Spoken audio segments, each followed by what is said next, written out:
Good evening, and good evening, or good morning, Mr. Lettich. Good morning. It's morning here in Los Angeles. Very nice. Is it a standard LA weather for you? No, it's not standard. Actually, we're having a a very unusual heat wave. It's been going on for over a week now, and the temperatures have been it's been like 115 degrees. It's like really like like Saudi Arabia type temperatures. Okay. It's very unusual even for this time of the year for the temperatures to be that high for that long. So okay. Fortunately, I've got good air conditioning in the house. We're doing good. That's the one thing in the UK we don't have. What's that? Air conditioning in the houses, anyway. Right. Because we've had 2 heat waves this summer, which are nothing compared to what you've got. But actually, yeah, they did have a hot spell there in the UK, and people had a hard time coping with it. Yeah. Right. Okay. I'm just going to put your book details in the chat so people can check that out while I do this. So there you go. Mr. Sheldon's book, From Vietnam to Van Damme. And it's got this. Pretty much describes my adult life. This young man here. Right. I was 19 years old when that photo was taken. Actually, it was taken on my 19th birthday, which I didn't I didn't realize it until I was well into the day. We were out on a company-sized operation, and I was the radio operator. So the commanding officer told me to send a message to the headquarters. So I would generally write the message down. There was like a message form, and I was writing the message down. And the first thing was the date. I write down the date, and I realized, oh, shit, it's my birthday today. So that's my birthday photo. That's when I turned 19. Was when that photo was taken. Awesome. It's a pretty good photo. Yeah. Because I thought this was you, but but no, that's not me. No, I'm the guy in the middle who's got his shirt on. So for those in the chat, this gentleman is responsible for these amazing films. Right. But yeah, so thank you for those. First of all, you're very welcome. All right, let's see who's got here. So straight off with a question for you. What inspired you to become a writer-director? Oh, okay. I should say, read the book. Okay. It's all in there in detail. That's the expanded version, isn't it? Yeah. It really started with comic books. When I was a teenager, I used to read the Marvel comic books. It was really during the heyday of Marvel when Marvel really became Marvel. When they first introduced the Fantastic Four and Spider-Man, all of these, X-Men. I had the #1 issue of every one of those. I was go down to the newsstand. There was a particular day of the week when the new comic books would arrive, and I'd always be there waiting for the new comic books. So it started with that. I was interested in comic books and movies, and originally I wanted to be a cinematographer, a cameraman, and then I went to the American Film Institute when I was in my 20s. Again, it's a long story as to how I arrived at that point, but read the book. It's all in there. I was there I was a cinematography fellow. And there were 4 different categories for the students there. There were writing fellows, directing fellows, cinematography fellows, and producing fellows. And I was a cinematographer. And the writing fellows were... most of them had some pretty impressive resumes. These were people that had like a Master of Fine Arts in creative writing from major universities, people who had written plays, they had some great credentials as writers. I was kind of impressed when I read about them. Okay. And then they started turning in scripts because basically the writers would write scripts, the directors would direct them, the cinematographers would shoot them.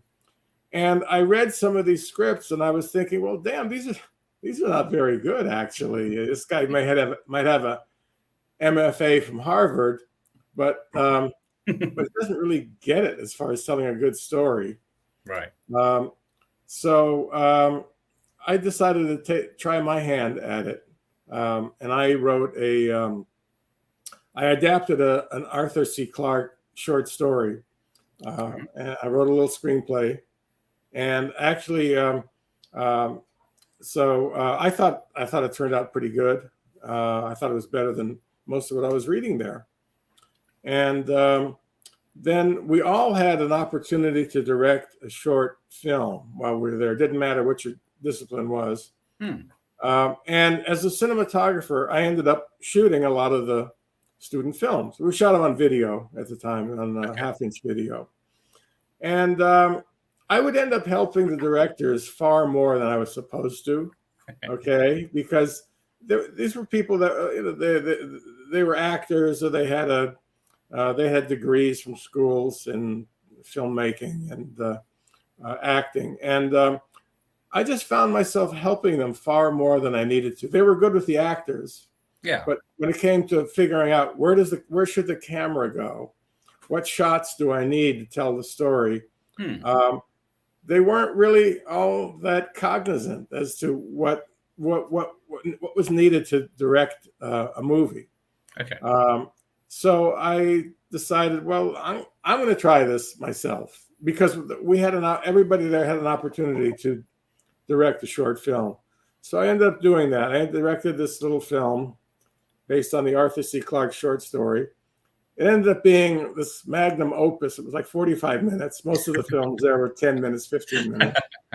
And while I was doing it, I was thinking, well, hey, I really like doing this. I'm actually not too bad at this directing business. And I started leaning more towards writing and directing rather than being a cinematographer. Right. And then I learned all the steps that were needed to become a cinematographer. And it was a long, kind of boring process, where first you had to be a loader. You had to load the film into the film magazines. Then you had to work the clapper. And there were a number, and then work your way up to being a focus puller. And finally, if somebody deemed that you were worthy, you'd be given the opportunity to be the director of photography. Right. So that was this long process that I really didn't want to go through. Okay, I didn't feel like loading film magazines and stuff. So I decided, okay, I'm gonna try my hand at writing, and I started writing spec screenplays, and eventually I started getting a little bit of traction. It was very slow. I hooked up with I wrote this horror script called Haints. It was about it was black people in a haunted house. Okay, and it got to an actor named Leon Isaac Kennedy, and Leon, again, this is sort of a 1980s name, but Leon was in a couple of blaxploitation films called Penitentiary. Penitentiary 1, 2, and 3. He was in those. He was married to a woman named Jane Kennedy, who was kind of a well-known sportscaster and an actress also. So Leon optioned this script that I wrote, and then he started hiring me to write scripts for him. Yeah. And I was being paid like kind of a ridiculous amount of money, like $1,500 or $2,000 to write scripts. I wrote a bunch of scripts for Leon, and again, just started feeling like this is something I could try to make a career at. And eventually, I wrote a few scripts that got some traction, that got me noticed, and started getting hired to write screenplays. Yeah. So I ended up co-writing Rambo III with Stallone, he read one of my screenplays. I wrote this Vietnam screenplay called Firebase. And Stallone and quite a few people actually, I had an agent at the time. The agent got it out there, and that's how I ended up getting a lot of these writing assignments. That's how I ended up working on Firebirds, Wings of the Apache. I got a lot of military scripts assigned to me. Right. So I was doing that for a while, and I still had the directing bug from when I'd made that short film at AFI, and then actually and again, this is a long story, but I was the co-author of a play about the Vietnam experience called Tracers. It's all in the book. Okay. And I developed that with a group of actors who were also Vietnam veterans. Every one of them was a Vietnam veteran. And so I was really getting steeped in the facts and the mythology and the timelines of Vietnam. And the play was this play was actually put on at the Odyssey Theater in Los Angeles, and got quite a bit of acclaim. Actually, that's the poster back there for Tracy. Oh, yeah. Okay. Oh, well, here I can show it to you. Just all right. Don't drop it. It got a lot of acclaim. Okay, there you go. See, and that's the original cast there. That's a photograph that I took actually of them rehearsing. And this play, it was quite a hit at the Odyssey, and then it was picked up by Joseph Papp in New York City. So it was presented at the Public Theater in New York. And then Gary Sinise was interested in it, and he ended up staging it at the Steppenwolf Theater in Chicago. So I think that kind of helped Gary Sinise get interested in military subjects, because he's actually been doing a lot for veterans ever since. But then, he ended up being cast in Forrest Gump, playing a lieutenant. So he directed the play in Chicago.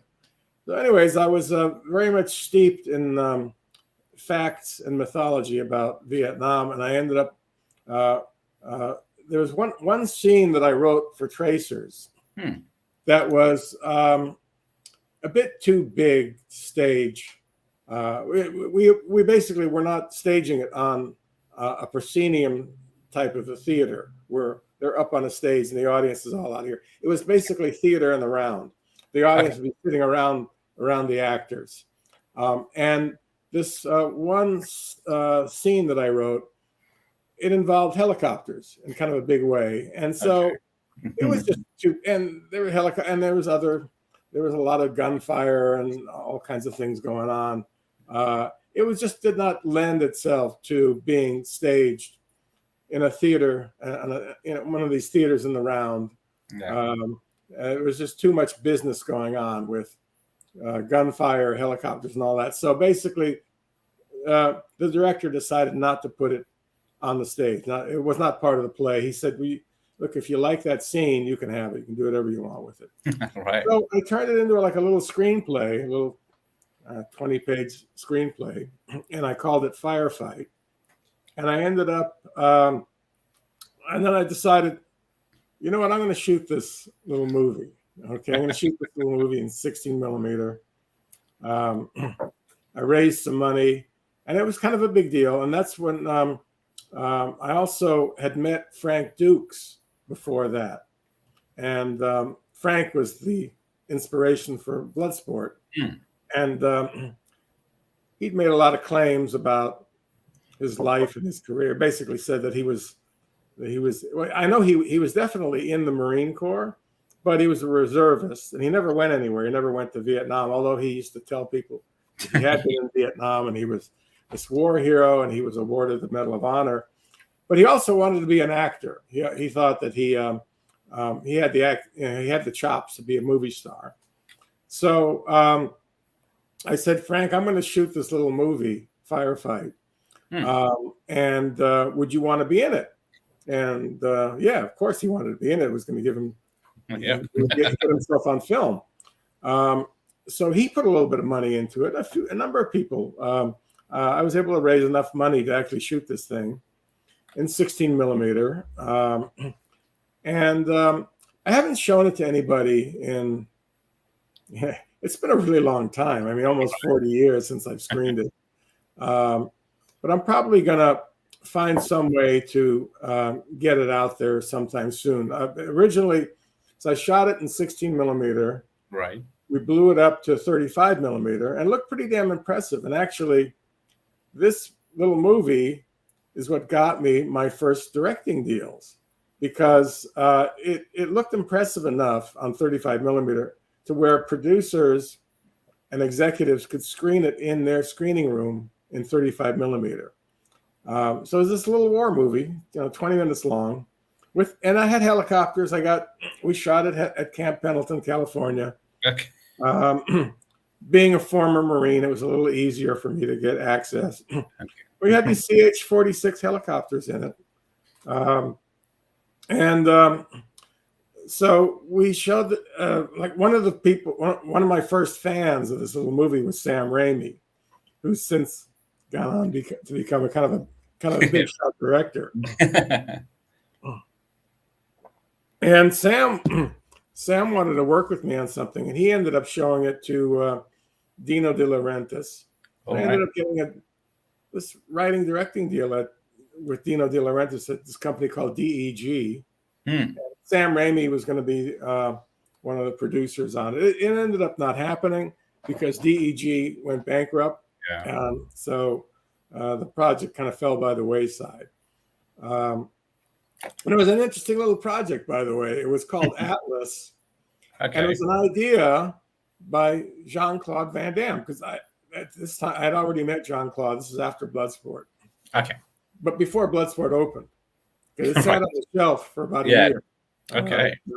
Menachem Golan did not have faith in Van Damme or in Bloodsport. So in the meanwhile, I introduced Jean-Claude to Sam Raimi, and Sam was really impressed with Jean-Claude. And he ended up doing a couple movies with Jean-Claude, actually, like Hard Target. Sam Raimi was the producer on that. Right. And, yeah, Jean-Claude was in that one, directed by John Woo.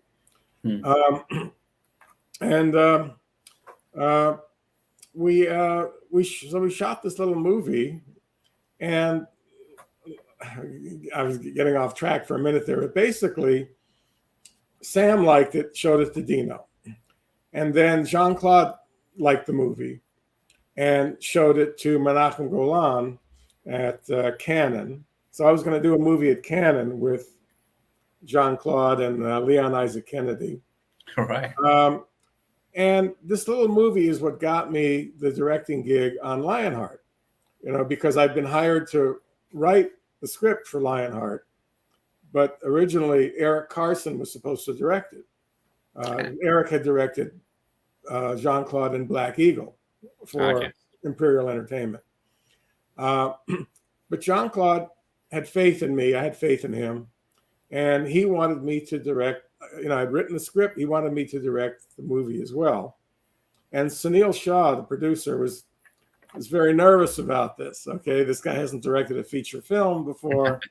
So Jean-Claude showed him this little film, Firefight, this little 20-minute film.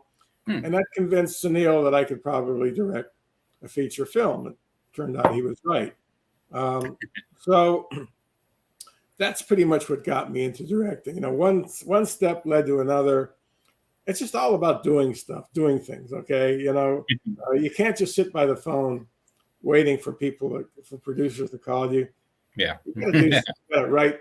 Okay, write a script. Okay, you got the script. Well, now make a movie. Find a way to make it. It's much easier to make a movie nowadays because now you can just shoot it on your iPhone.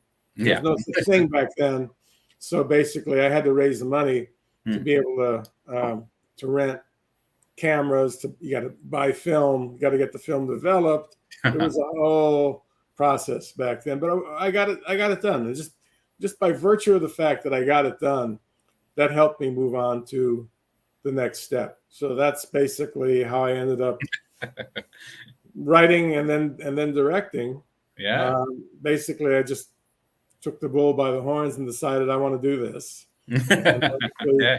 Actually, you got to show people that you've got the ability. So that's what it takes. Even nowadays, with iPhones, you still got to go out and write a script, make a movie, shoot it on your iPhone, and if it looks really good, then you might be able to move on to the next step. No, yeah. So you're writer, director, producer, and actor. So I've never seen such a wonderful performance of someone goat herding before. Oh, right, yeah. You're hard to spot, but I saw you. We were supposed to be in North Africa, and we were shooting it on the docks in San Pedro, California. Right. And I saw these goats, and I just figured, you know what? I look North African. I'll make this my little Hitchcock moment where I do a little cameo in the movie. And I believe that's the only cameo I've ever done. I shall go down in history as the goat herder and Lionheart.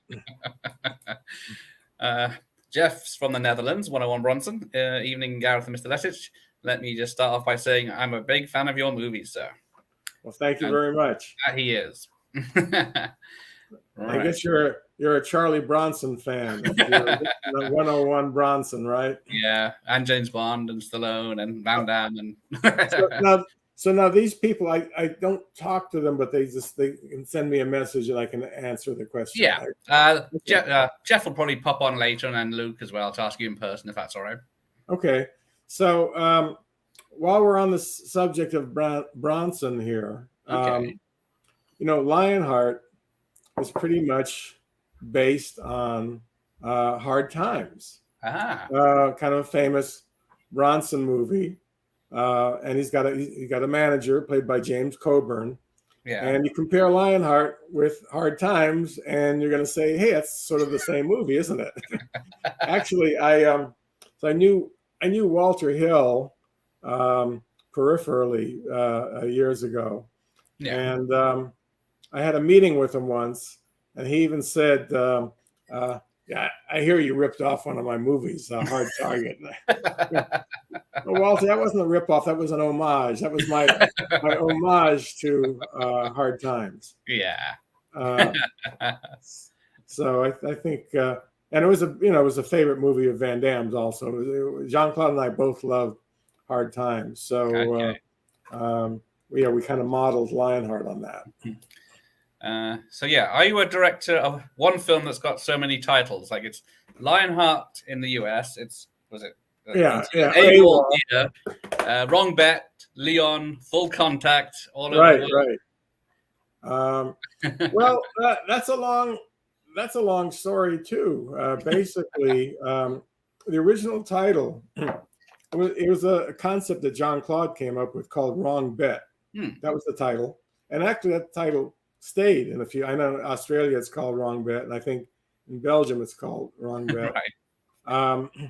But I didn't think it was a very good title for the U.S., because critics would have had a field day with it. Like, okay, don't make the wrong bet and go see this movie. The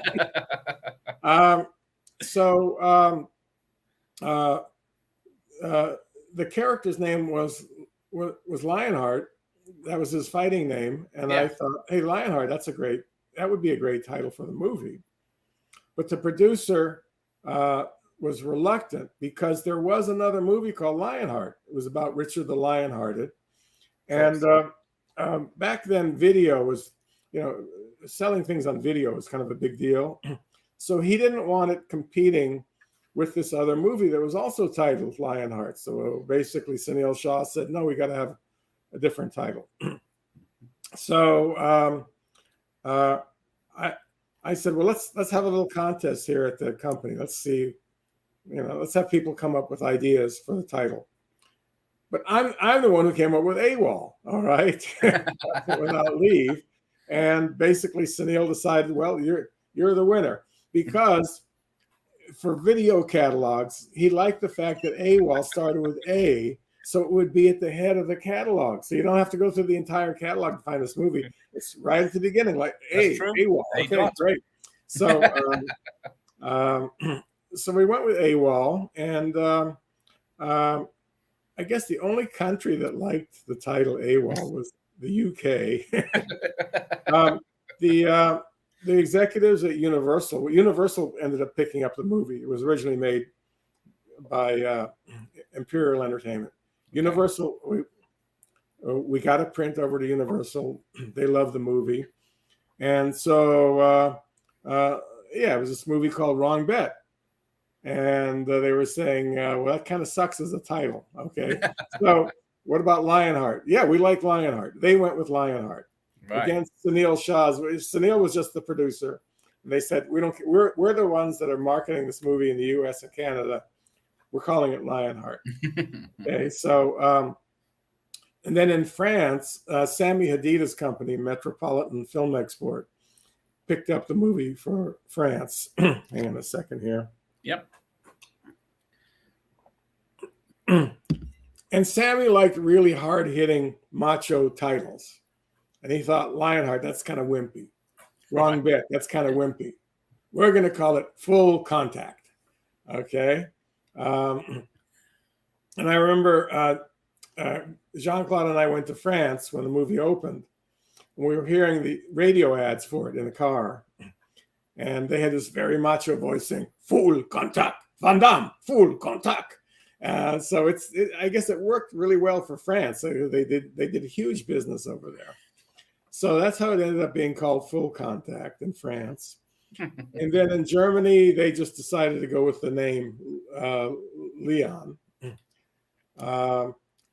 which of course clashes with a French movie also called Leon, about an assassin.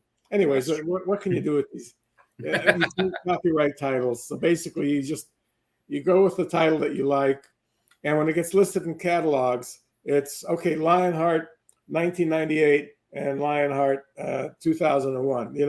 Or they'll list it with the actor who's the star or the director. Sure. So I'm having an issue right now. I wrote this script called Lioness, which has been optioned.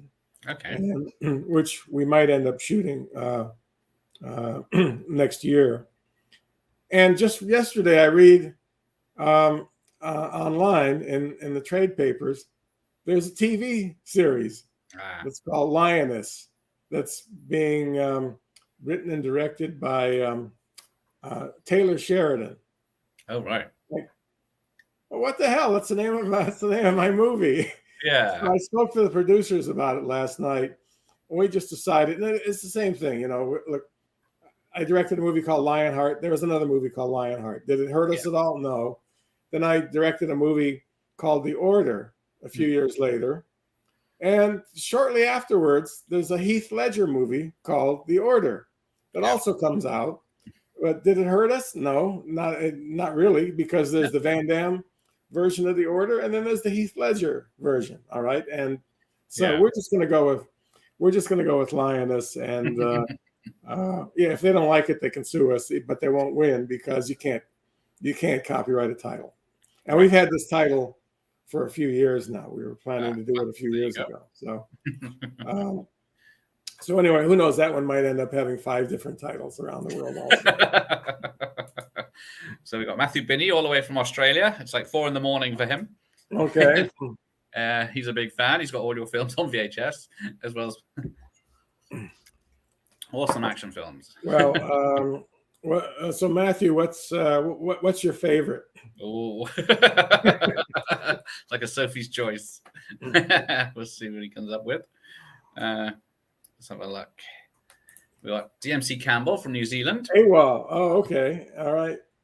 He loved A.W.O.L. One of the best Van Damme films for him. The story is excellent. He's watched it a few times. That's an understatement. Yeah, it's amazing. just how popular that movie has become over the years. While we were shooting it, I got a lot of shit from the crew, and like behind my back, behind Jean-Claude's back, they'd be thinking, "This is just going to be some cheap, choppy sake movie. This thing's not. This is going to be. This movie's not going anywhere." Of course, we didn't have a theatrical distributor at the time. We were just making this movie independently, and so many of the crew thought that this movie was going to be a total loser, and it has endured over the years. It's been quite a few years now since the movie came out, and it was a hit when it first came out in theaters, and it's been a hit on VHS and on streaming. People just love that movie. I've read many articles about the movie where people just gush about it. And if anything, we found that among women who are fans of Jean-Claude's, it's generally their favorite Van Damme movie, because he's got this, he's got this very tender side to him. He's taking care of his little niece, he's taking care of his brother's family, and women end up gravitating towards Lionheart over any other Van Damme movie. That's what I've found in my experience. So, anyways, people love the movie. The story's excellent, and people love the fight scenes. Yeah, it's definitely true. Because there's supposed to be a difference between the US and European version. Is there, where you find out what happened to the killers of the brother at the beginning? Right. Is that true? Because in the one version, you never hear about the killers again. Right. Yeah, that was mandated by the executives at Universal. So that was just in the US version. Okay. And they felt that the audience is going to be pissed off if he doesn't go after these guys, or if they don't meet some kind of justice for killing Leon's brother. Okay, so you've got to wrap up that one thread.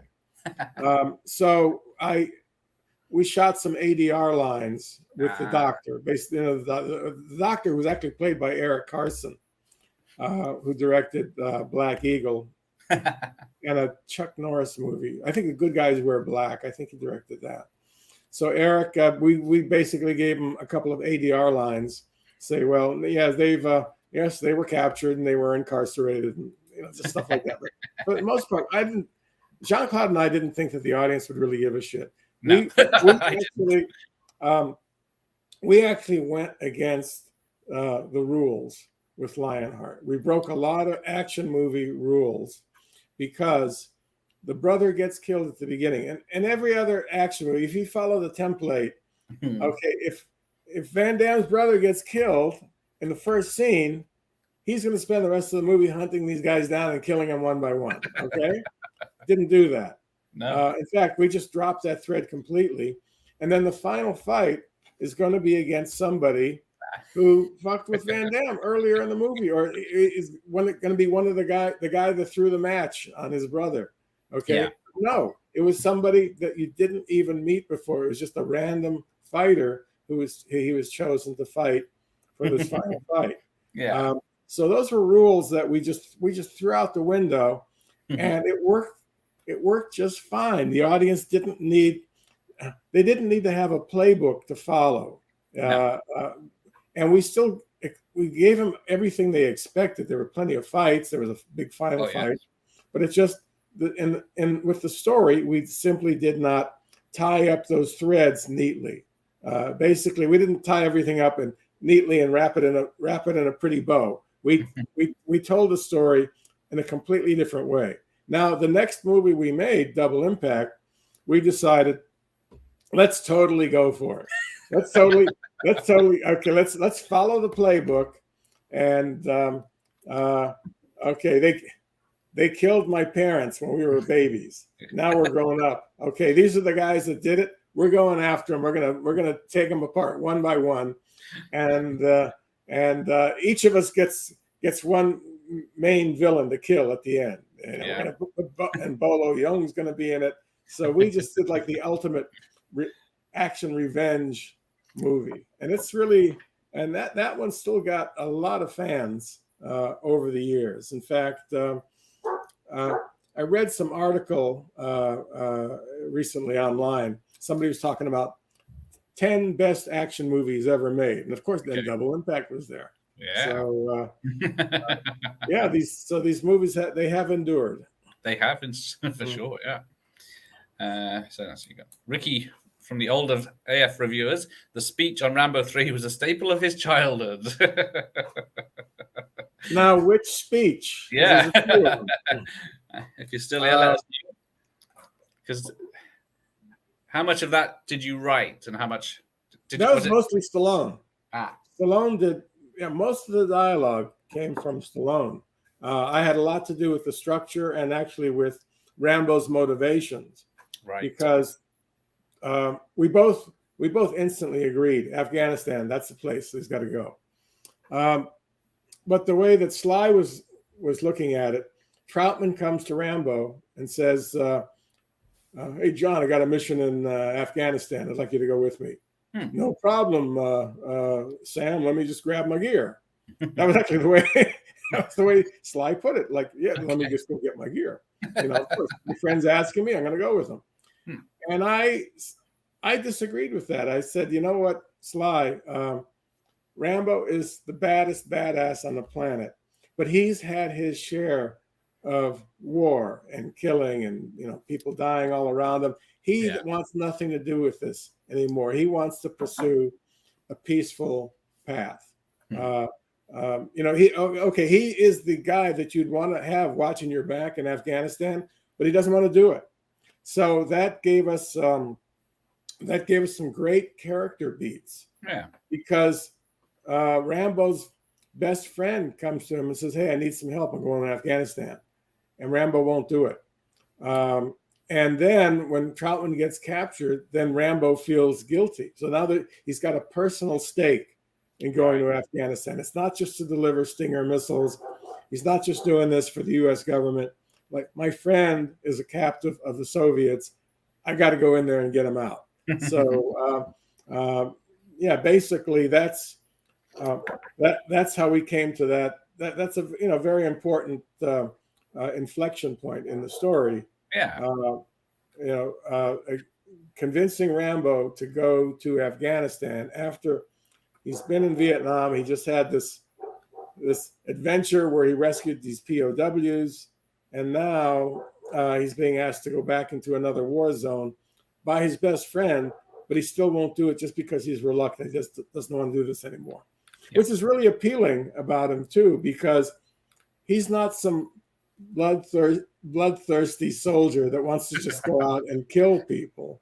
Yeah, he doesn't. He's the best. He's the best in the world, but he won't do it. You got to really give him a strong motivation to go to Afghanistan and put himself in the line of fire. And so I think that's one aspect of Rambo that's really appealing, is the fact that he's this reluctant warrior. He's this reluctant hero. Yeah, I thought. Yeah. Water break here. Oh, no problem. Question: did I ever get to meet Charles Bronson? I didn't really meet him.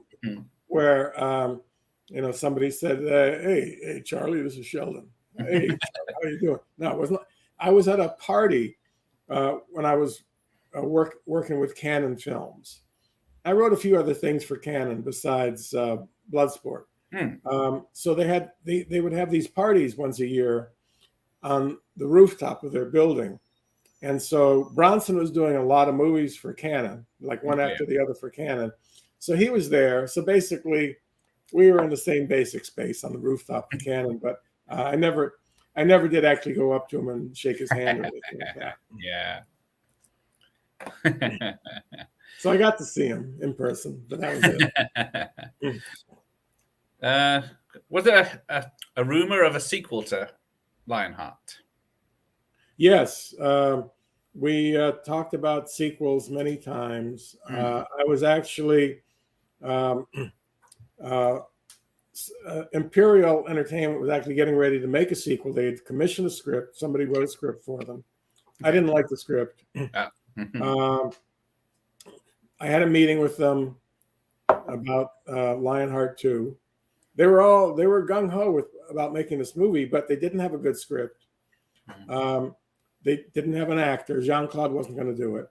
Okay. So then we had to go find an actor to be the lead in the film.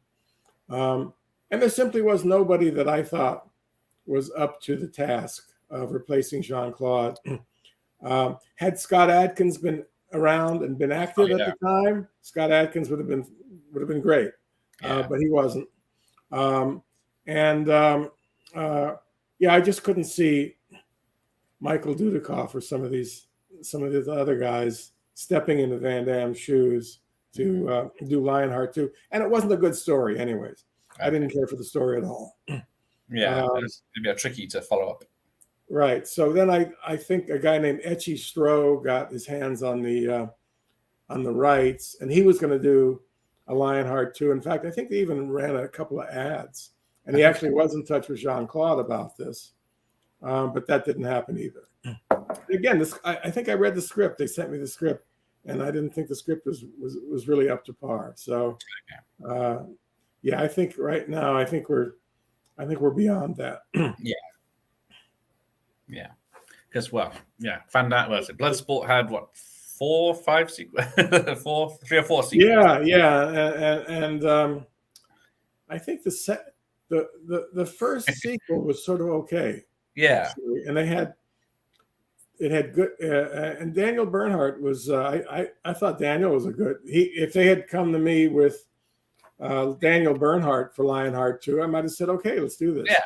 But Daniel was an unknown quantity at that time before he started doing the Bloodsport sequels. Yeah. And the first sequel, one of the reasons it was really good was because the fight choreographer was this guy, Chad Stahelski.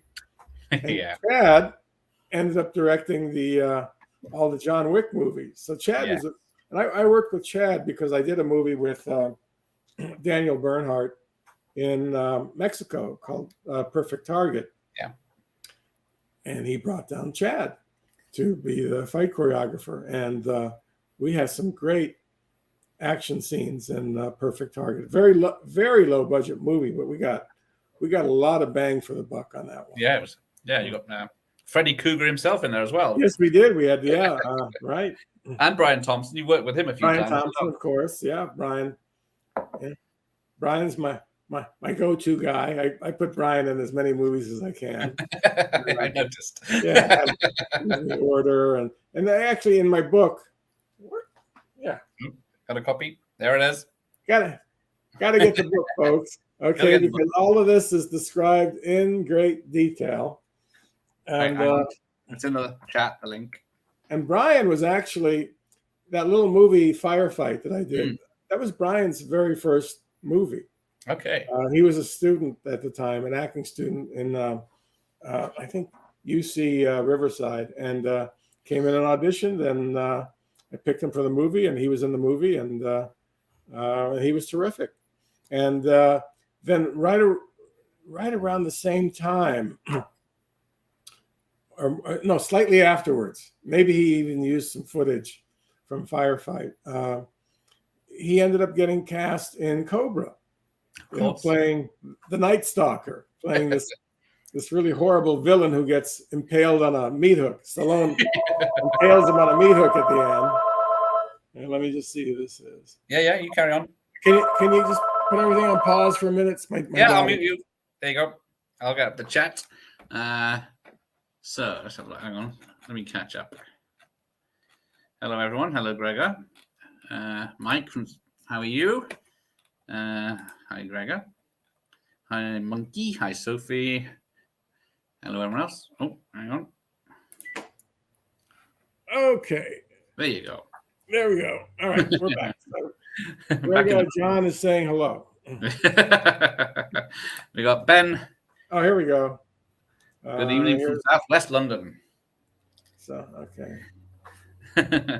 Very underrated 80s action flick. Often doesn't get mentioned enough. Yeah, there you go. I think it gets mentioned pretty frequently. Maybe just because I'm, of course, I'm noticing it. I get residuals whenever the movie's shown. So of course, I'm watching out for it. There's going to be a 4K special edition coming out very soon with all the Rambo movies on it. Okay. And there's going to be interviews with people who worked on the films. I did one of the interviews. So I was talking about Rambo and Rambo 3 and I'm a big fan of the other Rambo movies too. I really love First Blood and I love the second Rambo, the one that James Cameron worked on. Oh yeah. So I ended up talking about that, talking about Vietnam veterans and might play tracers and all of that. It's going to be on the. I was thinking it would be out, or maybe they're going to put it out for Christmas. It's going to be like a kind of an expensive box set with all the movies in 4K. So that's coming up. And I'm actually surprised at how many people like Rambo 3 above the other Rambo movies. That surprises me because I don't think it's necessarily the best. I like the second one the best. That's my favorite. And First Blood is really good too, but it's not. It's got a completely different kind of a vibe to it. Yeah. It doesn't have the shirt off and big machine gun and all that. But a lot of people love Rambo 3 above the other ones. So I'm happily surprised. Okay, when they watch it on streaming, when they buy a Blu-ray or DVD, I get a little cut of that. So I'm happy to know that they like it. But there we go. Was it the most expensive film? I don't think it's underrated. Actually, if anything, it was underrated when it first came out because critics didn't like it. But then critics didn't like the second one either. No. In fact, the second one got, and I think I got a Golden Razzie Award for worst screenplay for Rambo 3, and I think there was a Golden Razzie for the second one also. Basically, it was not popular with critics, but audiences love it. It didn't do as well as the second one because we spent way too much time developing it. Hang on a second here. Yeah. Go too.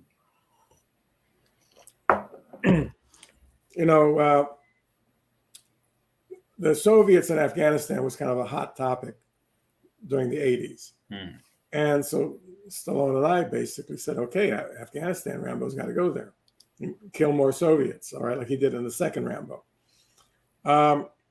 But then the movie, we had a lot of delays. Stallone got nervous about the Afghanistan and the political situation.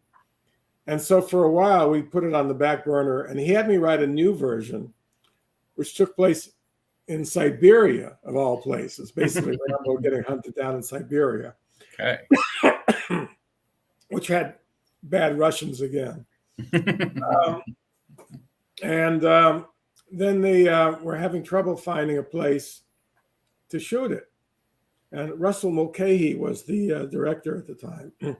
And they sent Russell all over the world, scouting locations. I know they sent him, he went to Canada, he went numerous places trying to find somewhere that could stand in for Afghanistan. And very early on in the process, when we first started talking about this, I said to Stallone, hey, what about Israel? Israel looks kind of like Afghanistan. And he said, oh, no, I ain't going to no Israel because the security situation. So a year goes by, and then people start looking into the Israeli equation and realizing that actually Israel does look quite a bit like the desert parts of Afghanistan. Okay. And the government there is very open to helping us. And in fact, one thing that Israel's got that you can't find other places, they have a lot of Soviet military equipment that they've captured in all these wars. There's because the Arabs were supplied by the Soviet Union. The Israelis were supplied by the U.S. So basically, they had all this American equipment that they would use to fight the wars. But then when they would capture stuff, it would be Soviet equipment. So they had Soviet tanks. They didn't have the Soviet helicopters. They actually had to mock up those helicopters. But they had the tanks. They had all kinds of other Soviet stuff. So Israel actually worked out pretty damn good for shooting a movie that took place in Afghanistan. So finally they decided on Israel. And but by now the clock was ticking, and the Soviets were starting to pull out of Afghanistan. By the time the movie came out, they were out. There were no more Soviets there. So basically, Rambo's going to Afghanistan to rescue Troutman from the Soviets, but they're not there anymore. So it kind of hurt the movie, I felt, because it was not topical anymore. Yeah, Soviets were not there. So, anyways, I think that hurt us at the box office. Plus, they waited too long because there was this extra year tagged on where they were looking for locations, and then Stallone was having second thoughts about Afghanistan. So this is an additional year added on. Had it come out when it was originally supposed to come out, I think it would have done much, much better. Would have done as good as the second one, if not better. I remember the talk when it came out about how the Russians aren't the enemy anymore, and they're friends now with America and all this. And so, if anything, those are the reasons why it's underrated. First of all, it didn't do the same business as the previous Rambo film, and it got a lot of bad reviews. Although the second one got a lot of bad reviews also. Yeah. I remember the line producer, a guy named Buzz Feitshans. He was a line producer on both of those Rambo movies. Okay. He had a couple of newspaper articles hanging up in his office. One was saying that Rambo 2, Rambo First Blood Part 2, was the biggest box office success of that year. It was at the very top. Right. And then the other article was worst reviewed movies of this year. And of course, Rambo 2 was at the top of the worst reviewed movies. So it's just kind of ironic that the critics hated it, but the audiences loved it. Well, happens a lot, but what do critics know? And we've still got people loving Rambo 3. Like, that's like Ryder Rated 18 is obviously a big fan of it. Yeah. It was when it was released on VHS in the UK, it was there's a couple of minutes cut out of it. Really? Yeah. It wasn't until like DVD and Blu-ray that we got an uncut version. Oh, okay. Oh, that's right. They were kind of squeamish about blood and violence in the UK back then. Yeah, it was the classification board head, James Furman. He didn't like any violence or any ninjas, shootings, anything. Swear. Right. Yeah. So, but luckily we can see it all its glory now, especially in Blu-ray. Actually, compared to some of the stuff I'm seeing nowadays, on this new version of Game of Thrones, like Rambo 3 would be like a PG compared to some of the stuff that's being made nowadays. Yeah, and that's on telly in front of everyone. Just how far it's gone. Yeah, because Rambo 3 was one of the most expensive films by that point, wasn't it? At the time, it was made.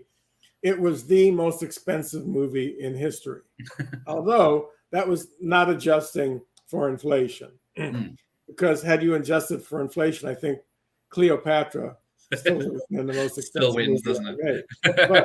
But just in terms of dollars, of the 1983 dollars, whatever the year it was the highest dollar amount ever. And of course, nowadays, $100 million. That's basically, there are romantic comedies that are made for $100 million nowadays. Yeah, with actor salaries and all that. That is true. So the Kenjiro Sanga Arena asks, have you ever met Steve James from the American Ninja movies? I think basically I saw Steve James a few times at Cannon Films. At that same party where I saw Bronson, Steve James was there also. like all the Canon heavyweights were there at this party, including Chuck Norris. Chuck I've met. Now, Chuck, I was actually hired to do a rewrite on Delta Force 2. Ah, yes. Which at the time was Americans teaming up with Soviets. So like American Delta Force teaming up with Soviet Spetsnaz. And they were in Israel. The crew was in Israel. Aaron Norris was directing the movie. They weren't happy with the script. That's why they called me in, and I had a meeting with Chuck Norris at his condo on Wilshire Boulevard, and then I went off to Israel. That was my first ever trip to Israel, and the whole crew was basically there, just kind of cooling their heels because we don't have a script. So I came there, and I was like, I was hailed as this hero because, okay, we got the screenwriter of Rambo 3. He's going to fix our script and we're going to be in production. So I was there for a few weeks, and I did revisions on the script. And then apparently Canon ran into some serious financial difficulties. Again, it's all in the book. You can read about it in the book. And they decided not to shoot in Israel. And we got the news there. We're in Israel. We got the script's rewritten. We got the DP. We've got the first AD, and the stunt coordinator. We're all there, and they're just itching to start shooting. And we get the word from Canon, which I think had been taken over by Giancarlo Peretti at the time. So now it was Pathé, and they basically said, everybody's coming home like tomorrow. Okay, we're shutting down production. Oh. So, and that was an interesting situation because we're in Israel and everything shuts down for the weekend on Friday for Shabbat. Nothing. You can't do shit in Israel on Friday and Saturday. Okay. So on Fridays, that's when they tell us we're shutting down. You all have to come back home. Well, we couldn't even change our airplane tickets because all the offices at the airport were closed. Everything was shut down at the airport. And I remember that they had to call the El Al airplane office in New York City to make any changes because this is back in the pre-computer internet days. All right. You had to have a physical ticket. Okay, where everything was written down on the physical ticket. You had to have that physical ticket. And the only way to get it was to go to the office, to go to the airport. So we managed to get tickets. And I had the longest flight I've ever been on to get back home.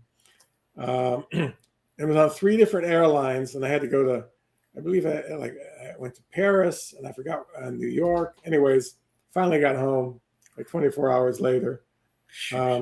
So everything got shut down. And then they changed the entire script and they decided to shoot in the Philippines instead. And that was going to be about a drug lord. Yeah. Sort of a Pablo Escobar type drug lord in Colombia. Yeah. And they went to the Philippines to shoot. And that's when they had this horrendous accident where 5 or 6 people died. They were in a helicopter with one of the actors. Okay, the actor was in the helicopter. Helicopter crashes, and the actor didn't die. I forgot what his name was, but a few people died on that. And it was they ended up completing the movie. But that movie was just cursed from day one, I guess. And they ended up finally making it. And then they did end up using my script or elements from my script to make Delta Force 3, which was straight to video, and which was basically Americans teaming up with Russians. So that movie, and I think Chuck Norris wasn't even in it. I don't think. No, I think it was Mike Norris. I think it was all the juniors of all the juniors, right? Yeah, and McQueen and stuff like that, was it? Or... Right. So that's all It's all in the book. And a funny little anecdote with regards to that one. There was a focus puller on that helicopter. I forgot his name. It was an Israeli guy. Okay. It was like Israeli crew for the most part. Who was in the helicopter when the helicopter crashed. I believe he was injured. He's one of the survivors, though. But basically, yeah, people died. And he was paranoid about helicopters ever since then. Mm. So then I'm in Israel a few years later with Jean-Claude. We're shooting The Order. And I had this idea for a scene where he was going to be doing martial arts katas on top of a mountain in the Negev desert. Okay. We had this same camera, this focus puller with us. I forgot his name. I got it in the book, I believe. Yeah. And we needed him we needed him to go up on top of the mountain with us, and we had a helicopter that put us there. And the helicopter was also going to get shots of Jean-Claude. Yeah. And this guy was petrified. He was petrified, and like, okay, dude, either we take the helicopter or we climb this mountain. Okay, so you gotta get in the helicopter. And then he confessed to us, like, I was on that helicopter that crashed in the Philippines. Oh. I haven't been on a helicopter since, and I'm just paranoid about getting in a helicopter. And Jean-Claude and I convinced him, like, dude, come on, get in the helicopter. We're going to be fine. Okay. And we did. We did. We went up. We went on top of the mountain. We got the shot. Yeah, it was just kind of ironic that it was the same guy who was in that helicopter that crashed in the Philippines. Uh-huh. Okay. So that's what are your IMDb credits? Is editor on Cyborg. That's a long story. Okay. I know it's in the book. Read the book. Okay. No problem. I can give you the basic, just the basic rundown of what happened. Yeah, just hang on a second. Sentences. So Jean-Claude made this movie, Cyborg, for Canon, with Albert Pune directing. Yes. And then Albert's editing the movie, putting it all together, and Jean-Claude gets hired to do Kickboxer. So he's over in Thailand shooting Kickboxer. And I'm back here in LA, and I'm hanging out around the Canon offices, and I find out there's going to be a test screening of Cyborg, today or tomorrow. And I call Jean-Claude in Thailand, and I tell him, hey, there's going to be a test screening of Cyborg. You got to get it. You got to go see the movie. Tell me how it is. Okay, so I found a way. I got in. Basically, they all knew me at Canon at the time. Okay. I was doing a lot of stuff for them. So I go. I go to the screening. There's 100 people. It's a recruited audience. They basically, recruited people off the street. Okay. And made sure that they were action fans, that they liked action movies. Okay. So I'm watching this movie, and about halfway through, people start giggling. Oh. Okay. The movie I thought was not good, and just the story made no kind of sense at all. But anyways, had the wrong kind of music. Everything about it was wrong. But that's what Albert wanted. He wanted to do like a rock and roll action movie with rock and roll music. Anyways, the main villain in the film was a guy named Vincent Klein, who Albert knew from Hawaii. I think they were both from Hawaii. And Vincent Klein was a surfing champion. He looked really scary. He looked kind of like my buddy Paco Prieto, who I used in Lionheart and Only the Strong. But he had this high, kind of effeminate voice, okay, which didn't match at all for the character. And I really think that had a lot to do with the audience giggling, because here's this scary looking dude, and he's talking kind of like a girl. And anyways, by the time it got to the final fight, the big final fight between Van Damme and what was his name? I think Fender. That's right. Fender was the villain, and Gibson was the Jean-Claude's character. Okay. Albert used like guitar names Yeah. for the characters. It was Gibson Rickenbacker, so like two guitar names. The audience was in hysterics. There's this fight, pretty well done fight in the rain. They're getting rained on, and they're beating the shit out of each other. There's blood all over. The audience is in hysterics by now. They're in hysterics. It's like they were watching some Jim Carrey comedy or something. Then the movie ends, and they hand out score sheets, so people can write their opinion.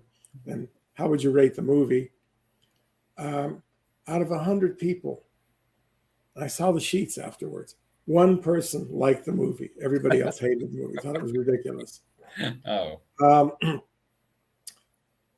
I go to the nearest phone.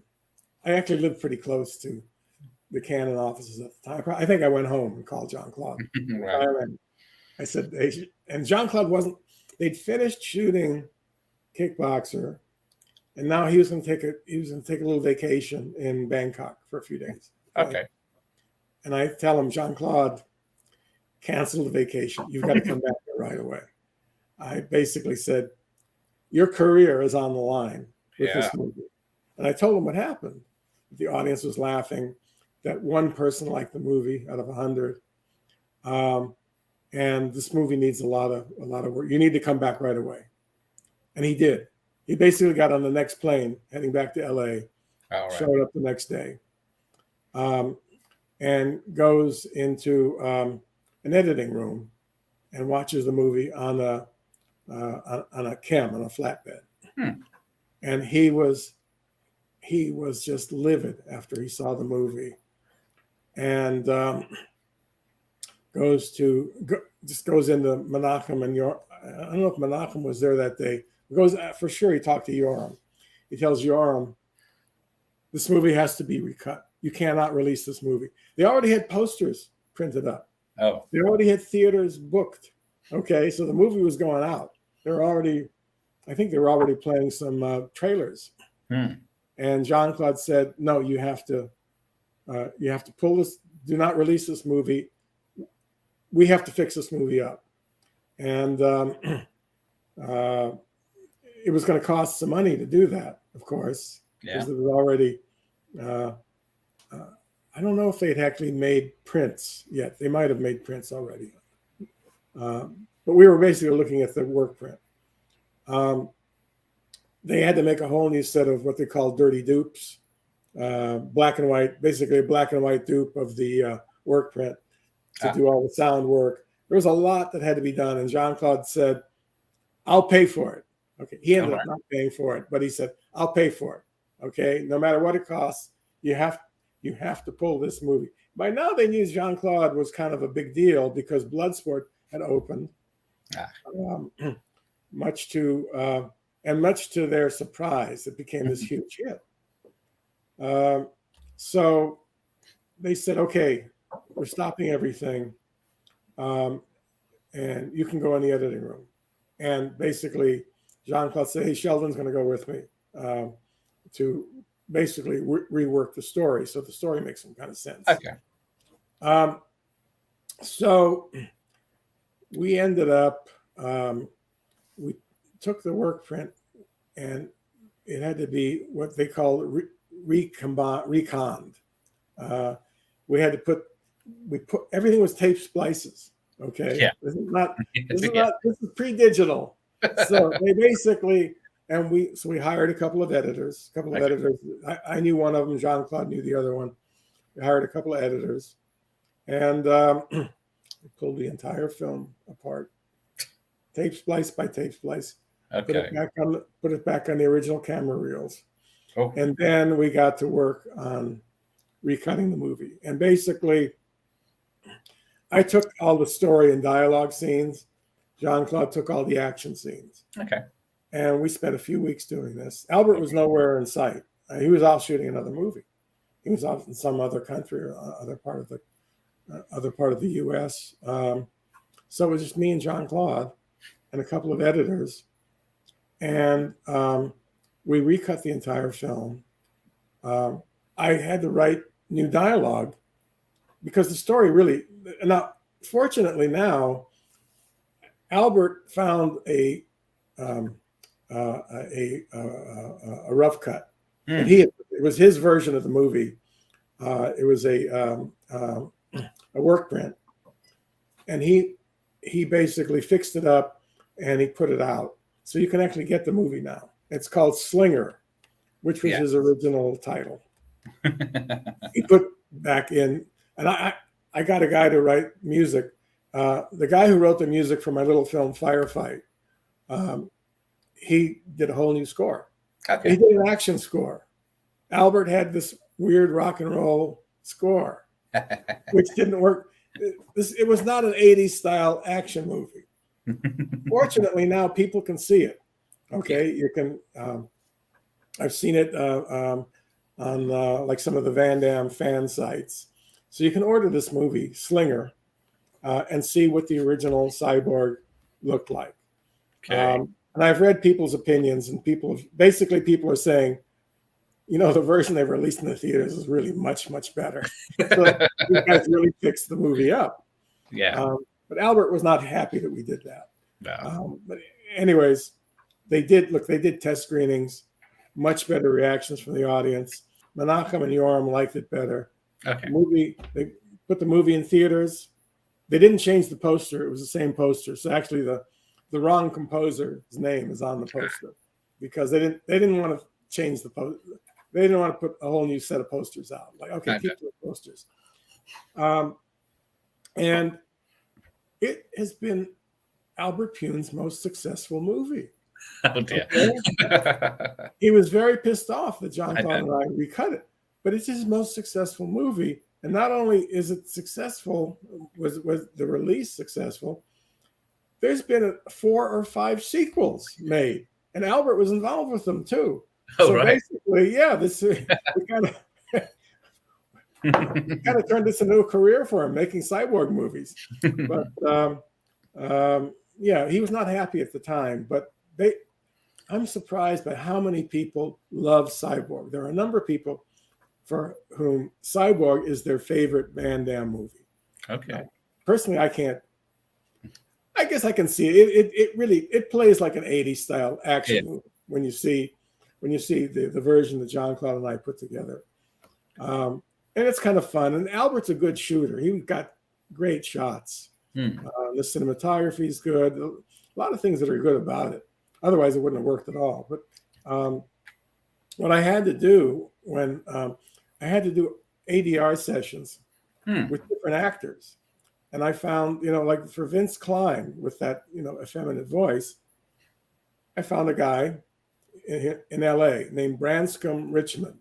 And Branscombe, he had the perfect voice for Fender. And we even put a little bit of reverb on his voice to make it even scarier. But basically, he didn't need the reverb. Branscombe he could do that voice. So we had him. We revoiced most of the actors because we couldn't assemble the actors again. Not that it was necessary because I changed all the dialogue anyways. Sure. Generally, when somebody's talking, if you take a look at Cyborg, somebody's talking, you're not on their face because we couldn't match because he had different dialogue. So basically, the actor that's talking, we're seeing their shoulder. Okay, so it's an over the shoulder shot. So so Fender, we're seeing Fender's shoulder and we're seeing Jean-Claude. But Jean-Claude's not saying anything. Fender's talking to him. And then when Jean-Claude says something, then we reversed it. Now it's... I'm not going to be able to unsee that now next time. Right. I mean, you know what? You watch it for 5 minutes and then you're going to forget about it completely. Okay, it's going to work. Yeah. It's going to work just fine. I pretty much revoiced everybody.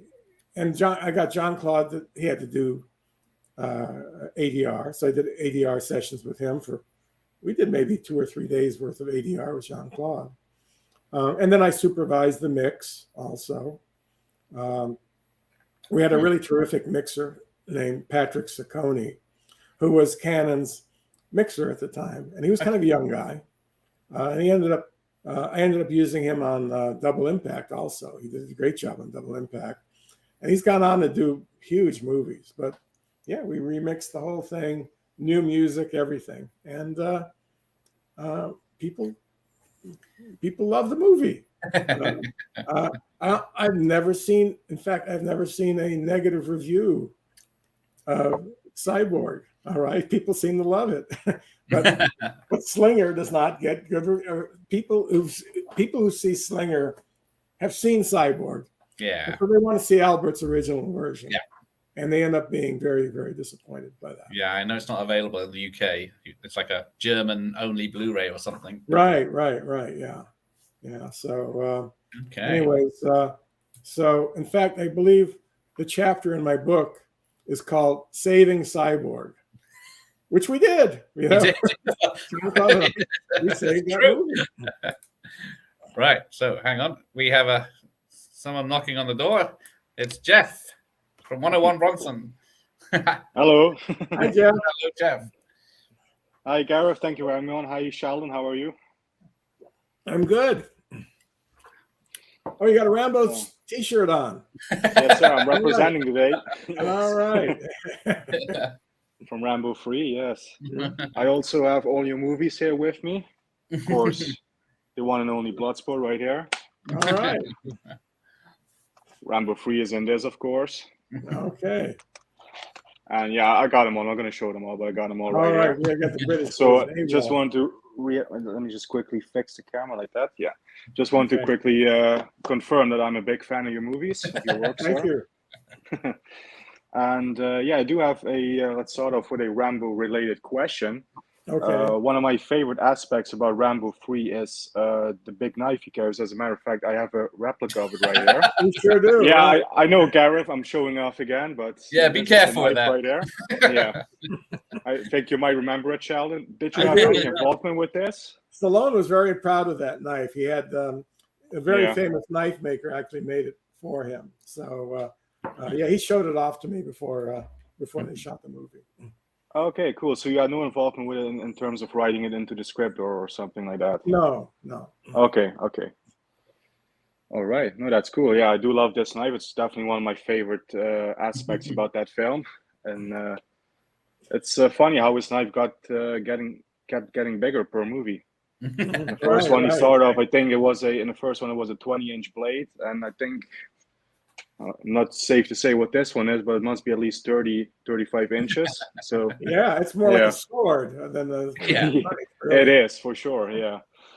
So yeah, another question. On the quest on IMDb, I saw that on the quest you were credited as I want to get this right, a script Polisher? fine-tuner, polisher. That was it. Yeah. Thank you, Gareth.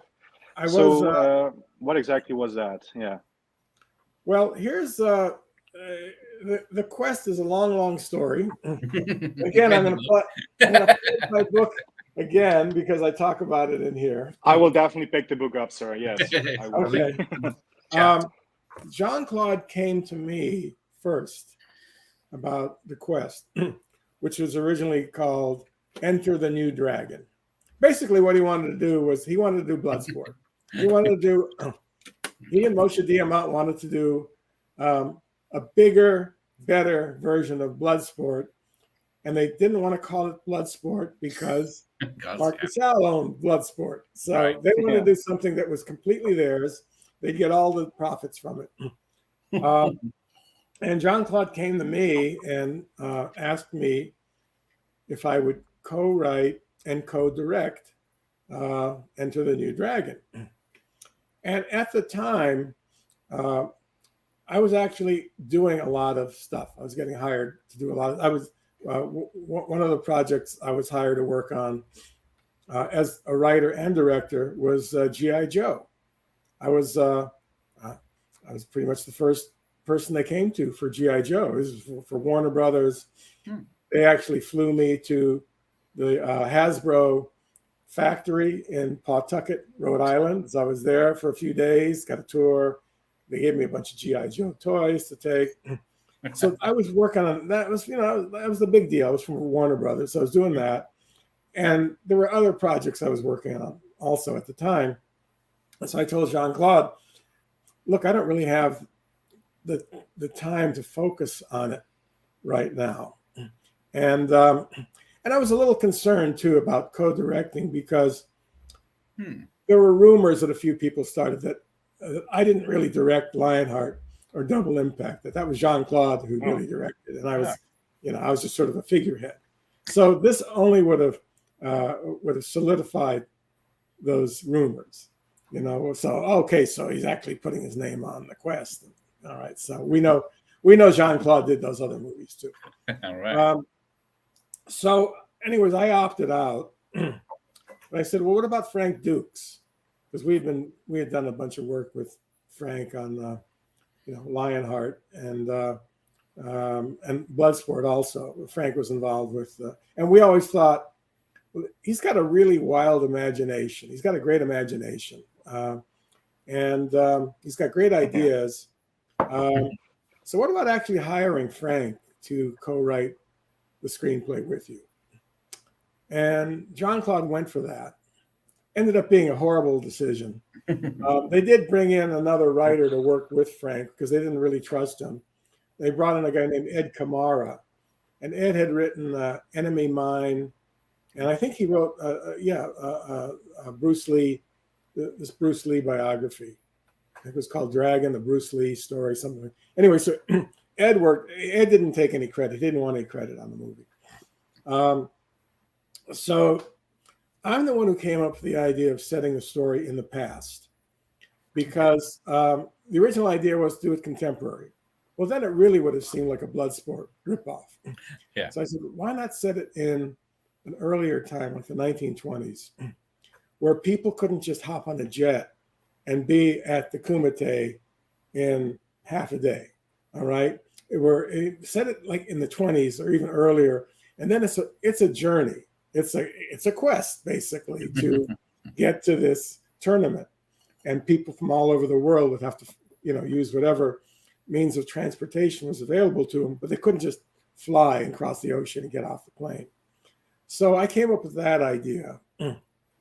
But basically I said, look, that's my idea. I still don't want to write it. And I'm busy on G.I. Joe anyways. So I came up with that idea, and I came up with a few ideas. I came up with the idea of Muay Thai Island, all right, which of course doesn't really exist, but I said, it's an island. It's like all these Muay Thai guys live on this island, and they practice Muay Thai all the time. And basically, the Jean-Claude's character ends up being on there, and that's where he learns all of his skills. So I came up with that idea. And then, Frank and Ed wrote a few versions of the script, and they weren't quite happy with how the script turned out. So they brought in a few other writers also. They hired me to do some rewriting. I did a few drafts. Didn't contribute quite enough to get screen credit. So I did work on the quest. I was never on the set, never went to see where they were shooting, but I was involved with it. Okay. Thank you very much. Yeah. Oh, and also I got them a couple of their fighters too. Oh, really? Yeah. The French fighter was actually this Greek guy named Takis. Okay. Mm-hmm. And so I'm having lunch with Takis's manager. I never met Takis before, but the manager wanted me to meet Takis and get to know him and see if I could put him in one of my movies. So I meet this guy, and I think he was Greek, but he was living in Germany. He had some martial arts schools in Munich, I believe. And I liked him. I thought, hey, this guy would be great for the quest. So I say, hey, look, can you hang on just a second? I'm going to call Jean-Claude on my cell phone. So we're in this restaurant, and I call Jean-Claude. Hey, I found a guy who I think would be great as one of the fighters in the quest. His name's Takis. Send him right over. Okay. So basically I give him the address. It was in the valley, and he goes over there. And I guess Taka showed him a few moves or something. He got hired on the spot. So he ended up being in the Quest. And then there was another guy that I recommended too, who was in my movie Only the Strong. He was a capoeira expert.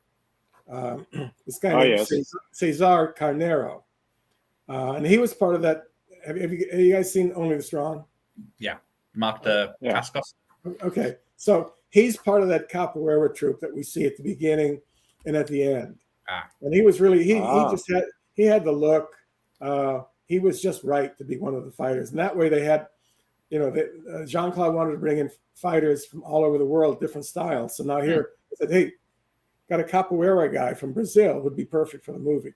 So Jean-Claude ended up hiring him also. So so that was like two people that I placed in the movie as fighters. Awesome. Yeah. All right. Well, thanks, Jeff.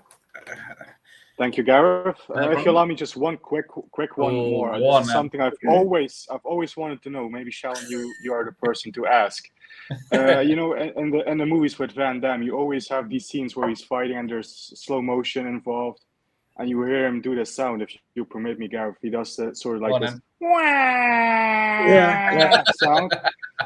I've always wanted to know, Sheldon, does he do that every time in post, or is that actual live footage? Both. Sound? He does it. Both. He does it on set, and then we might enhance it or redo it in post. Okay. In fact, when we were shooting at Lionheart, the producer Sunil Shah even said, I think it was while we were shooting, he said, you got to have one shot where Van Damme's going, wow. Okay.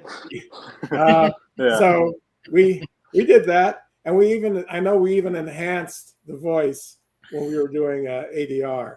That became kind of a trademark of his, kind of a signature. Exactly. Another signature trademark of Van Damme's was showing his ass.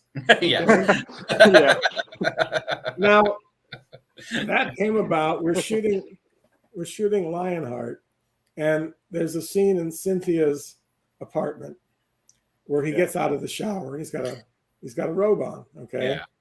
And we had some dialogue between him and Cynthia. And Jean-Claude says, "Hey, what if I drop the robe?" I'll be turned around, but I'll drop the robe so they can see my ass. He said, "You know what? I think it's a good idea. Look, we'll just shoot it both ways. We'll shoot it with the robe on, and we'll shoot it with you dropping the robe. Okay, and we'll decide in the editing room." So basically, he dropped the robe, and of course we used that one, and that basically became a shtick that he did. In every movie, he'd show his ass in just about every movie. I know in Universal Soldier, every one of these movies, you'd get the butt shot. So that was the origin of the butt shot, was on Lionheart. And it was his suggestion, like, hey, what if I drop the robe? Sure, let's try it. He works out. Let's go ahead, It worked out. Yeah. All right, so I got to go refill my water glass. So, okay. Jeff, did you have any more? No, I was just going to say in the meantime, I'm going to sign off because I think I'm taking up too much time. I'm going to let Gareth continue. I just want to say thank you for being on the channel here with Gareth. It's been a real pleasure talking to you, asking some questions. And Gareth, congratulations for having Mr. Lettich on the show. It's absolutely terrific. Yeah. All right, great. I'm going to go get some water. You take care. All right, take care, sir. Take care. Thank you, Gareth. Bye-bye. No problem. Bye. Right, let's have a look. Who's here? Let's just catch up. Mr. Bones, hello. Mr. Cheetah, hello. We'll come back to you in a minute. Who else is there? Outside the 9. Very kind of you. Very kind of you. We'll get to you in a minute. Dutch. Mr. Bones says, my favorite. Yeah, there you go. Pretty much all of them after that. Yeah. Right. I'm back. There he is. Right. Let's see. Have Cheetah will view. Patrick says greetings, Sheldon. Hello. Got the Dutch film buff, Ramon. He's in the Netherlands as well. Okay. It says good evening or good afternoon. Let's see, where are we? One more. Where is it? I think Dutch says his favorite is Double Impact. All right, great. Are you all right for a bit longer? Yeah, I'm fine. Yep. I got my water glass refilled here. Okay. I got a couple more questions I'd like to get in because the filming in Hong Kong, how was that for Double Impact? Well, that was interesting. And again, I talk about it in the book. We had some problems shooting there, which we overcame. Okay. But basically, the producers didn't want to spend money paying everybody. Some of these locations, we have Jean-Claude running through the streets in Hong Kong, Jean-Claude and the girl, Alana Shaw. And we didn't pay those people, okay? Generally, you need to buy out all the shops. Everybody that's in the shot is an extra. They've actually got a little signed contract saying that I'm going to be appearing in the movie, and you can go ahead and use my image. We didn't do any of that in Hong Kong. And the crew there basically said, well, the way we do things in Hong Kong is we found it's better to ask forgiveness than to ask for permission. So we just go ahead and do stuff. And we were doing that. We were running through the streets, with a steady cam. We did there's a big shootout that occurs by the docks. Yeah. The second unit did that one that night. They did. They were getting some of the shots for the big shootout. So nobody had informed the police or the neighbors that we were doing this shootout scene, and police actually ended up descending on the set and trying to see what the hell's going on here. It sounds like a real gunfight. I bet. Again, it was just about asking for forgiveness rather than asking for permission. We had some problems there because, first of all, nobody had ever worked on a movie this big before, except the second unit director, Vic Armstrong. He'd worked on some of the Raiders of the Lost Ark and some James Bond movies. So he knew how to do this stuff. But the producers themselves, I'd never done anything this big. The biggest film I'd done was Lionheart, which didn't have nearly any kind of big action scenes on city streets, stuff like that, boats, helicopters. So the original schedule that we made was quite unrealistic. We had a second unit, but there was just no way we were going to get all of this stuff done in the period of time that was allotted, with the budget that was allotted. I had no idea. I hadn't worked on a film of this size before. So after about a week or so, we started realizing, oh shit, how are we going to get this? We're in some deep shit here. How are we going to get the rest of this movie shot here in Hong Kong with the resources that we have, with the people that we have? With the amount of time that we have, this is just not going to happen. We either have to cut way, way back on this, what's going on in the script, or we got to bring more people in. And we ended up having to create a third unit in addition to the second unit, which was run by Andy Armstrong, who is Vic Armstrong's brother, who's also a stunt coordinator. Okay. Andy actually ended up playing Jean-Claude's father in that one, the guy who gets shot up at the beginning. We couldn't find an appropriate actor to play why not? Jean-Claude's father. So we asked Vic, hey, would you mind playing Jean-Claude's father? And Vic said, no, I got way too much to do. I don't want to be an actor. So his brother's there, Andy. Andy, how about you? All right, mate, I'll do it.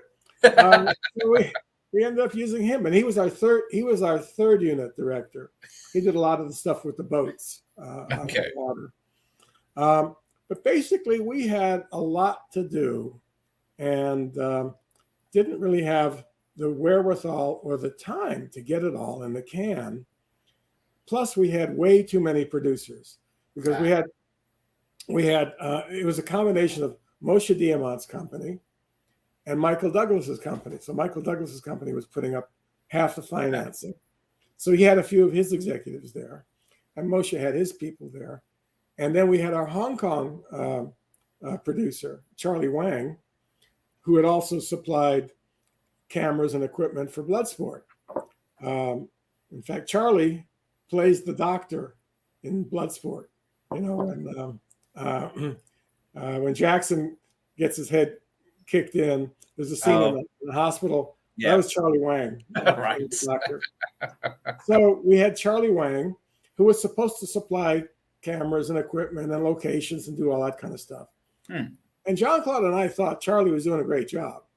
But then Moshe's people and Michael Douglas's people disagreed. They thought Charlie was screwing us. Oh. They thought he was overcharging us for things. Anyways, there's a lot of disagreement between. So we've got like 3 different producing entities here, and they're all disagreeing with one another.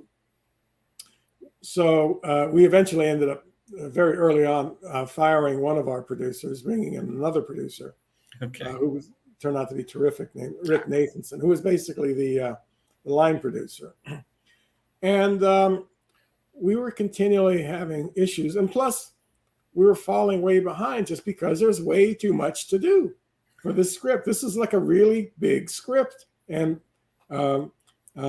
nobody realized that it was going to take this much time to do it, and to do it right, to do it well. You know, we could have skimped. We could have made it look like a what were those guys that did? Anyways, we could have made it look like a low budget, typical B movie from that period. Who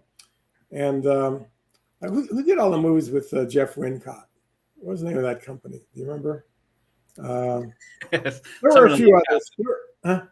Someone in the chat will tell us, because right. There were a number of low budget companies that were cranking out these low budget action movies, and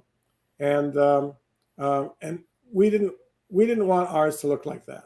Sure. Especially since, you know, Michael Douglas especially didn't want it to look like a low budget, crappy straight to video kind of a movie. So we were trying to do things right, and that takes time, takes money. So as we started edging towards Thanksgiving and Christmas, I do recall we did spend Thanksgiving there in Hong Kong. Basically, the producer started saying, why do we have to keep shooting in Hong Kong? We've got all the exteriors that we need in Hong Kong. Right. And I was part of these discussions too, because basically they had asked me, can we, if we go back to LA and we build some sets, will we be able to keep continuity? And I said, yeah, I think that's a great idea. And, you know, when you got Christmas and New Year's, if you've got an American crew and a British crew, we had people from both. The Hong Kong people didn't care that much, but they celebrated Christmas too. Yeah. So we started realizing, you know what, if we go on a Christmas and New Year's, and everybody has to stop working for a few weeks, and then we have to send some of the people who are going to want to go home for Christmas, we're really going to be screwed. So why don't we just take the rest of the movie back to Los Angeles, and we'll build some sets. We'll build some sets, and we'll find some. We had to find a ship. The ship that we found in LA was completely different than the ship we used in Hong Kong. We have the exterior of this ship. It's this big cargo ship, modern day cargo ship. And the ship that we found in LA was in San Pedro, and it was a World War II Liberty ship. It was basically what they used to bring equipment and supplies to Europe from the US during World War II. Completely different era, completely different look, but it looked much cooler actually. It had all these pipes and ladders and things going all over the place, whereas the ship we used in Hong Kong didn't have any of that. Okay. It was just basically a big cargo hold. Hmm. So we ended up shooting, I would say, maybe a third of the movie in Los Angeles. Okay. We built sets. The fight between the two brothers, the interior of the hotel, the exterior of the hotel, that was in Hong Kong. The interior, which in the Hong Kong version of that hotel looked like shit. It looked very, very uninteresting. Okay. So the set designer designed a whole set with 2 levels so that basically somebody could come crashing over the rail. And we built that in Valencia. The Mahjong parlor. Oh, yes. You see Jean-Claude and Jeffrey Lewis going into the Mahjong parlor. That was in Hong Kong. That was in the Mongkok district of Hong Kong. Right. Once they're inside, we're in LA. It's a set. And where'd we find all those Chinese people? Chinatown. The extras casting people basically went to Chinatown, and all the Chinese that live in it, there's a huge Chinese population in LA, and they all speak Cantonese. They're all from the southern part of China, which is where Hong Kong is, and they all know how to play Mahjong. So we didn't have to teach anybody how to play Mahjong. They knew how to do it. So basically, we shot this, the interior of the Mahjong parlor. That was all in Los Angeles. And there were a few other things we did here too, but basically that was it. So most of the movie was shot in Hong Kong, and then we came back here. Easy. Right. I'll tell you what, we'll take one more question and then we'll let you get your lunch. Right. Where is it? I found a good one. Where is it? I've lost it now. Hang on. There it is. So, yeah. Rambo 3 and Legionnaire were directed by Pete McDonald, but you started Legionnaire, did you? I was supposed to direct Legionnaire, and Russell Mulcahy was supposed to direct Rambo 3. Yeah. And Russell actually shot Rambo 3 for a few weeks. Basically, Peter McDonald pretty much did the same thing to me that he did to Russell, okay? He basically was undermining Russell the entire time. Now, fortunately, I ended up shooting a couple of movies in Israel. Okay, I shot Last Patrol with Dolph Lundgren, and I shot The Order with Jean-Claude. We had the same crews, the same DP, all the same people that worked on Rambo 3 worked on these, and they basically all said Peter McDonald was just basically undermining Russell the entire time, stabbing him in the back. And they ended up doing the same thing to me on Legionnaire, so that he could he's basically a second unit director. Right. And he's really good at being a second unit director, but he doesn't know how to tell a story. And he fucked up Legionnaire by throwing out the original ending and having this completely ridiculous ending. Now on Rambo 3, there was a different situation because Stallone was basically in charge of everything. And Stallone knows how to write a screenplay. Stallone knows how to tell a story. And basically what the crew there told me was that Stallone was the guy who was really directing the movie. Okay. Peter was just, moving chess pieces around and setting up actors. But Stallone was the guy who really directed everything. Okay. So Peter couldn't fuck up Rambo 3 because Stallone was the co-writer and he was the star. And basically, you didn't mess with Sylvester Stallone back then. but apparently, Peter was whispering in Stallone's ear about Russell Mulcahy and got Russell fired. Also got my DP on Last Patrol and The Order, David Gerfinkel, was like the #1 DP in Israel at the time. And David was the original DP, on Rambo 3. Ah. Russell got Peter got him fired also. I ended up using him on Last Patrol and on The Order, and he was absolutely terrific. Those movies look great. Yeah. But Peter got him fired, brought on his own guy who he could control, and that's how it worked on that one. And they had Vic Armstrong was the stunt coordinator on Rambo 3. Okay. And so I ended up working with Vic on Double Impact. So basically, I've worked with almost the same people, and nobody's got anything good to say about Peter McDonald except Peter McDonald. Okay. Basically, Vic had a lot of issues with Peter. There was a lot of animosity between Peter and Vic, but there at least you had Sylvester Stallone saying, "Peter, shut the fuck up and just let let the stunt coordinator do what he's doing." Okay, we didn't have the same on Legionnaire, and I'll tell you why, which had a lot to do with it. Had Van Damme been completely in control of himself, it wouldn't have gone that way. Okay, right. But he was having those drug problems, like really serious cocaine issues at the time. While we were doing pre-production, while we were working on the script, Van Damme was having some serious issues, and Peter knew this, and Peter exploited that. Peter basically knew he was weak, that he was on the drugs, and used that to his advantage. Right. Now, at the end of the day, Legionnaire actually looks pretty damn good. Look, Peter's a good second unit guy. Yeah, and he was a cinematographer beforehand also. Okay. So the movie had a good look to it. But the ending is completely ridiculous. And that's what really put the movie to on the straight to video path, the fact that it had no ending. Yeah.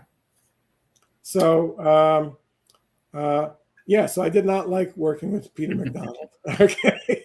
And when we were doing pre-production. Sure. So he was there the entire time, and he would just be contradicting me all the time. We had a really terrific first assistant director. Jamie was his name. I forgot what the last name was, but this guy quit.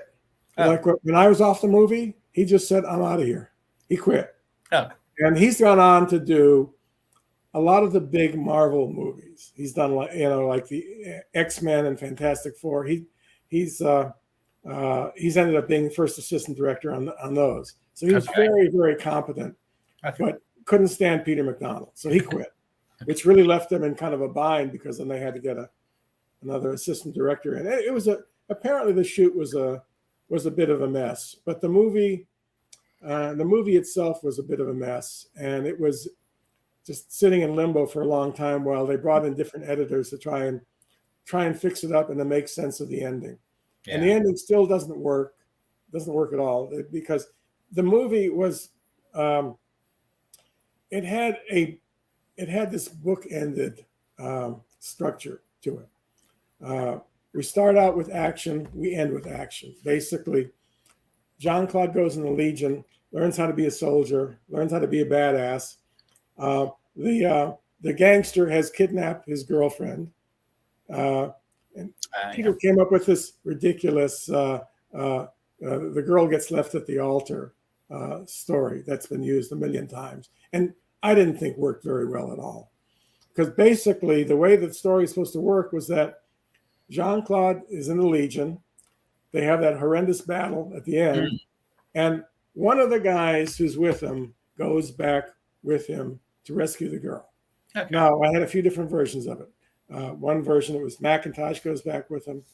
The other version, it was Luther goes back with him. And then I have a third version where one of the two guys that was sent to kill him has a change of heart because he realizes that the guy he's working for has been fucking him the entire time. And he's the one that goes back with Jean-Claude to rescue the girl. So basically, there's this big shootout at the end, which is what you expect in a movie like this, okay? There's this big shootout, and Jean-Claude rescues the girl. The guy who went back with him gets killed. and the gangster gets killed. All right, perfect 80s action movie, but no, Peter didn't want to do that. No. So, anyways, that really hurt the movie big time. Yeah. Because you go see a movie called Legionnaire, there's a lot of great action scenes, and then you're expecting the biggest action scene comes at the end, right? Yeah. That's the way it's supposed to work. No, didn't want to do it that way. No. All right. So, anyways, like I said, he doesn't know how to tell a story. He just knows how to get good shots. And he did get a lot of good shots. The shots, I think looked terrific. Yeah. And he knew how to put together an action scene. I think the action scene at the end, when the fort gets attacked, is pretty damn terrific. Although basically it was done the way I basically planned it. I planned that whole scene. Oh. The scene where they get ambushed at the water hole. Yeah. I found that location, and it was written in the script to be that. That was how the scene was supposed to work. And I actually took the crew there. We did a scout, and Jean-Claude's going to be here. The riffs are going to come over this ridge right here, and we need a water hole. So they actually made the water hole for us. It wasn't actually there. They actually put plastic down and filled it with water. Hang on a second here. Yeah. And Peter shot it exactly the way I planned it. Okay, so really irksome. I bet. And what didn't I plan? Oh, I didn't plan the scene where the girl gets left at the altar. Yeah, sorry. Okay. The girl's supposed to get rescued at the end. All right, that's how these movies work. All right, that's how it works in Double Impact. Jean-Claude, the two brothers, rescue the girl at the end. All right, that's the kind of movie it was. Right. So, anyways, that's my take on Penal Colony. And the funny thing is, too, ironically, I've directed a few movies after that experience. Russell Mulcahy has directed movies after that experience with Peter. Yeah. Peter has not directed a single movie since then. He's gone right back to doing second unit because producers know he's a second unit guy. Yeah. Right. He gets the good second unit shots, but doesn't know how to tell a story or work with actors. So there you go. Right. Anyways. Right. Well, thanks for that. So I'm going to let you go so you can get your lunch. Okay. But it's been great having you on here. It's been terrific. Thank you. If you haven't gotten the book yet, get the book, read the book. Yeah. It'll fill in a lot of the blanks for you. Okay. Yep. Right. I put the link in the chat as well. It's in the description. So terrific. everyone can have a look at it as well. It's on. Yeah. So it's the Amazon link I put in there. Yeah. So it's the right one. So check it out. You'll send me the link also, of course. Yeah. Right, so I can see how this turned out. No problem. So yeah. Right. I think it went very well, actually. So hope you're happy with it. I'm very happy. It was lovely to meet you. After all these films, I've been watching it all over these years, finally getting to some background on them. So I will wish everyone good night. Thanks, Jeff, for joining us, and everyone else in the chat who joined in. And we'll see you next time. So good night, everyone. Okay. Good night, everybody. Good night.